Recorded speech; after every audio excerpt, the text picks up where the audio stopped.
सावन माह के मंगलवार को माँ गौरी की उपासना की जाती है। इस पूजा से जीवन में हर प्रकार का मंगल होता है, इसीलिए इसे मंगला गौरी कहा जाता है। इस दिन कथा सुनने का विधान है, वैवाहिक जीवन की समस्या दूर होती है। आइए सुनते हैं माँ मंगला गौरी व्रत कथा। एक गांव में एक बुढ़िया माई रहती थी। बुढ़िया माई का एक बेटा था जिसका नाम भोला था। उसकी एक सुंदर पत्नी थी। भोला अपनी माँ का बहुत ख्याल रखता। बहू भी बहुत सीधी थी, लेकिन बुढ़िया माई दिन रात बहू से झगड़ा करती। एक दिन बुढ़िया माई ने घर आकर बताया, बहू सुन, मैं शिव जी के मंदिर जा रही हूँ। वहाँ सब बातें कर रहे थे कि यदि सावन के सोमवार का व्रत कर अगले दिन मंगलवार को मंगला गौरी व्रत किया जाए तो भोले बाबा और माँ पार्वती की कृपा से तुझे बेटा हो सकता है।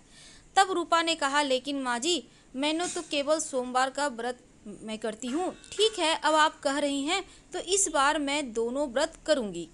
बुढ़िया माई केवल उसे परेशान और भूखा रखने के लिए यह सब कह रही थी। उसने आगे कहा, अरे ऐसे व्रत नहीं करना है। दोनों दिन कुएं से 7 घड़े पानी शिवलिंग पर चढ़ाना है। रूपा यह सुनकर परेशान हो गई। उसने कहा, माँ जी, मैंने तो यह सब करते किसी को नहीं देखा। यह सुनकर बुढ़िया माई को क्रोध आ गया और उसने कहा, मैं क्या झूठ बोल रही हूँ? यह केवल संतान प्राप्ति का उपाय है जो तुझे करना ही पड़ेगा। अब यह सुनकर रूपा चुप हो जाती है। कुछ दिन के बाद सावन शुरू हो गया। रूपा ने पहले सोमवार को सुबह पूजा पाठ कर व्रत शुरू किया और 7 घड़े पानी कुएं से भरकर शिव जी पर चढ़ा दिया। अब कुआं मंदिर से काफ़ी दूर था, इसीलिए उसे काफ़ी समय लग गया। यह सब करने में शाम को जब रूपा करने के बाद घर वापस आई तो देखा भोला बहुत गुस्से में घर के बाहर बैठा है। रूपा के पूछने पर उसने गुस्से में कहा, कहाँ चली गई थी? इतनी देर लगाती है जल चढ़ाने में? घर में मेरी माँ भूखी बैठी है और तू घूम घूम कर पूरा गांव देख रही है। यह कहकर भोला ने उसे मारा। अब रूपा मार खाकर बिना कुछ खाए सो गई। अगले दिन उसकी सास ने कहा, बहू, आज फिर तुझे जल चढ़ाना है। यह सुनकर रूपा ने कहा, माँ जी, कल से मैंने कुछ खाया नहीं है और इनकी मार से मेरा पूरा शरीर दुख रहा है। आज मैं कलश कैसे उठा पाऊंगी? यह सुनकर बुढ़िया ने कहा, कुछ भी कर, लेकिन यह तो तुझे करना ही पड़ेगा। अब रूपा पूजा करने के लिए चल दी। मंदिर में पूजा करने के बाद वह कुएं पर आई। बड़ी मुश्किल से उसने पहला कलश भरा और चल दी, लेकिन कुछ दूर चलने पर वह गिर पड़ी और उसका मटका भी टूट गया।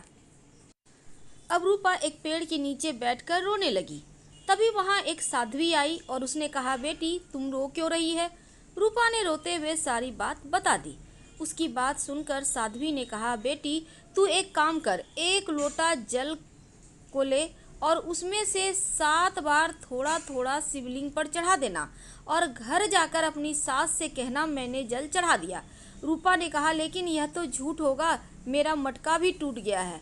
तब साध्वी ने कहा, यह ले लोटा, इसमें जल भरकर चढ़ा दे और इसे घर ले जाना, लेकिन छिपा कर रख देना।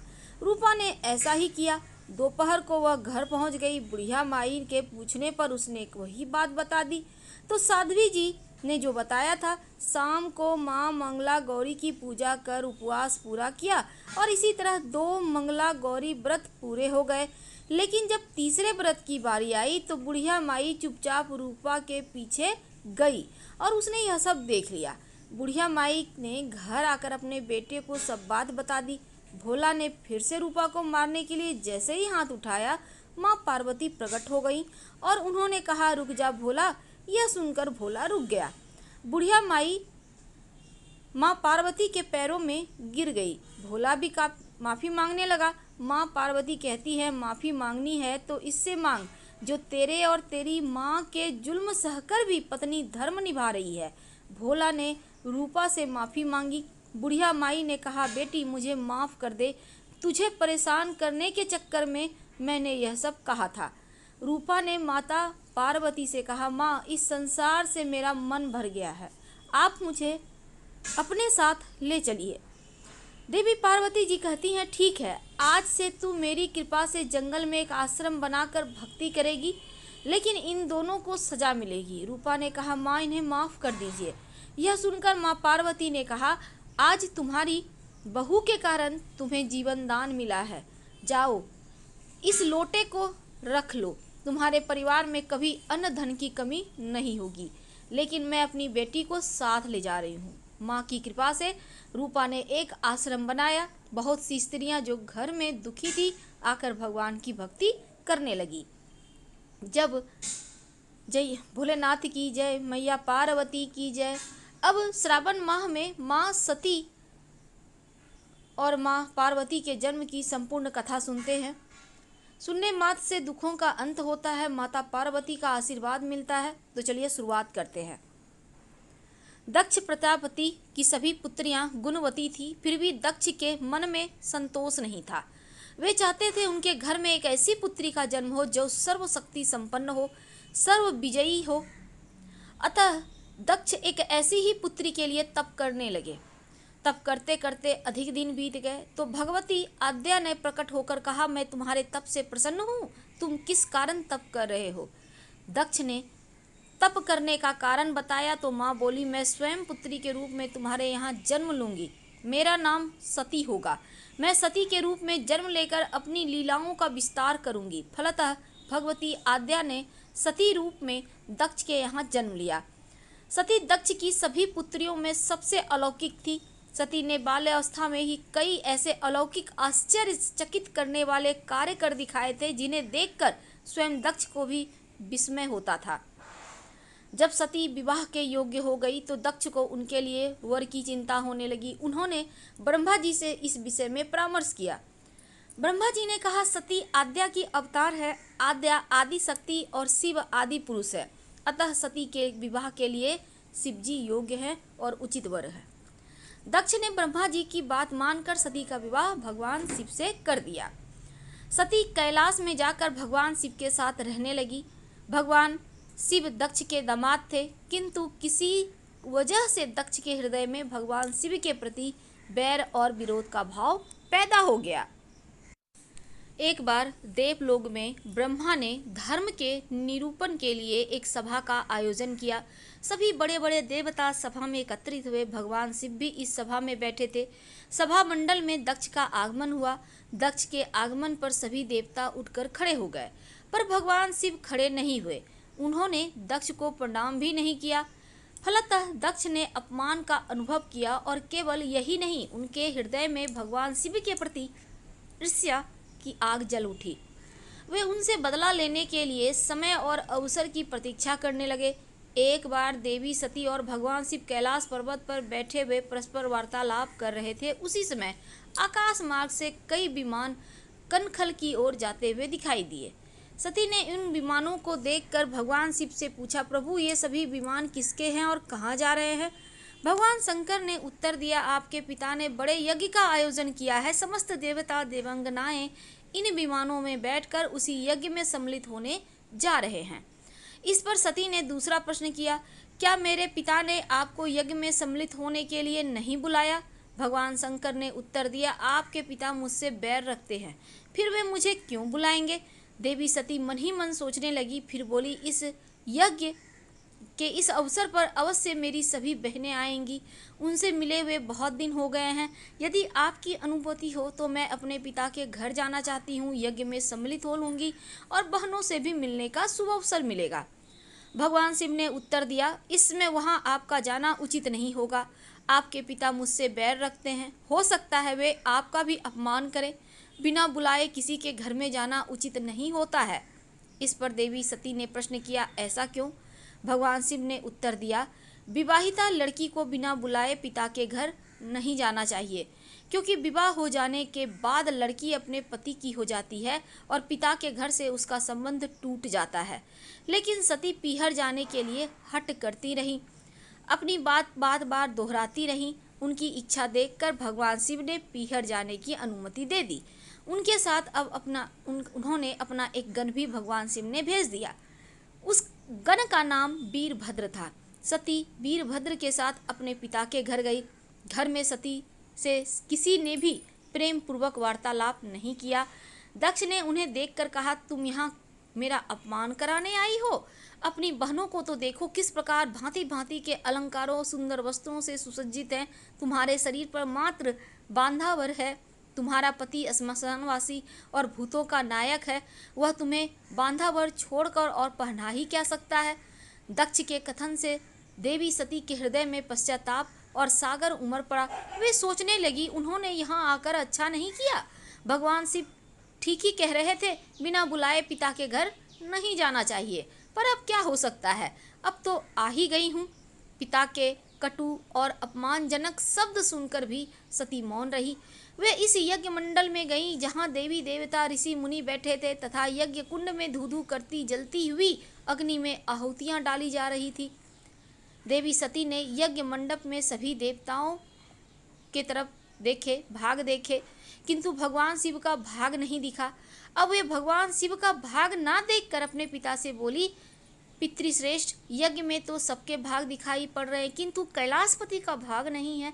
आपने उनका भाग क्यों नहीं रखा? दक्ष ने गर्व से उत्तर दिया, मैंने तुम्हारे पति शिव को देवता मैं नहीं समझता। वह तो भूतों का स्वामी है, नग्न रहने वाला, हड्डियों का माला धारण करने वाला है, देवताओं की पंक्ति में बैठने योग्य नहीं है। उसे कौन भाग देगा? अब देवी सती के नेत्र लाल हो गए और उनका मुखमंडल प्रलय के सूर्य के भांति तेजो दीप्त हो उठा। उन्होंने पीड़ा से तिल मिलाते हुए कहा, मैं इन शब्दों को कैसे सुन सकती हूँ? मुझे धिक्कार है। देवताओं, तुम्हें भी धिक्कार है। तुम भी उन कैलाशपति के लिए इन शब्दों को कैसे सुन रहे हो, जो मंगल के प्रतीक हैं और जो क्षण मात्र में संपूर्ण सृष्टि को नष्ट करने की शक्ति रखते हैं। वे मेरे स्वामी हैं। नारी के लिए उसका पति ही स्वर्ग होता है। जो नारी अपने पति के लिए अपमानजनक शब्दों को सुनती है, उसे नरक में जाना पड़ता है। पृथ्वी सुनो, आकाश सुनो, देवताओं तुम भी सुनो। मेरे पिता ने मेरे स्वामी का अपमान किया है। मैं अब एक क्षण भी जीवित नहीं रहना चाहती। सती अपने कथन को समाप्त करती हुई यज्ञ के कुंड में कूद पड़ी। जलती हुई आहुतियों के साथ उनका शरीर भी जलने लगा। यज्ञ मंडप में खलबली पैदा हो गई, हाहाकार मच गया। देवता उठकर खड़े हो गए। वीरभद्र क्रोध से कांप उठा। वे उछल उछल कर यज्ञ का विध्वंस करने लगे। यज्ञ मंडप में भगदड़ मच गई। देवता ऋषि मुनि भाग खड़े हुए। वीरभद्र ने देखते ही देखते दक्ष का मस्तक काट कर फेंक दिया। समाचार भगवान शिव के कानों में पड़ा। वे प्रचंड आंधी की भांति कनखल जा पहुँचे। सती के जले हुए शरीर को देखकर भगवान शिव अपने आप को भूल गए। सती के प्रेम और उनकी भक्ति ने भगवान शंकर के मन में व्याकुलता भर दिया। उन शंकर के मन को व्याकुल कर दिया जिन्होंने काम पर भी विजय प्राप्त की थी और जो सारी सृष्टि को नष्ट करने की क्षमता रखते थे। वे सती के प्रेम में खो गए, बेसुध हो गए। भगवान शिव ने उन्मत्त की भांति सती के जले हुए शरीर को कंधे पर रखा। वे सभी दिशाओं में भ्रमण करने लगे। शिव और सती के इस अलौकिक प्रेम को देखकर पृथ्वी रुक गई, हवा रुक गई, जल का प्रवाह ठहर गया और रुक गई देवताओं की सांसें।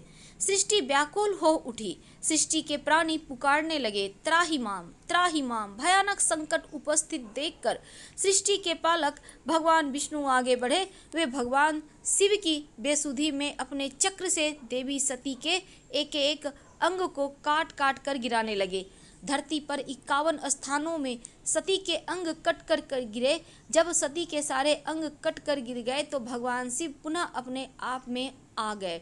जब वे अपने आप में आए तो पुनः सृष्टि के सारे कार्य चलने लगे। धरती पर जिन 51 स्थानों पर देवी सती के अंग कट कट कर गिरे थे, वे ही स्थान आज शक्तिपीठ माने जाते हैं। आज भी उन स्थानों में देवी सती का पूजन होता है, उपासना होती है। धन्य था भगवान शिव और देवी सती का प्रेम।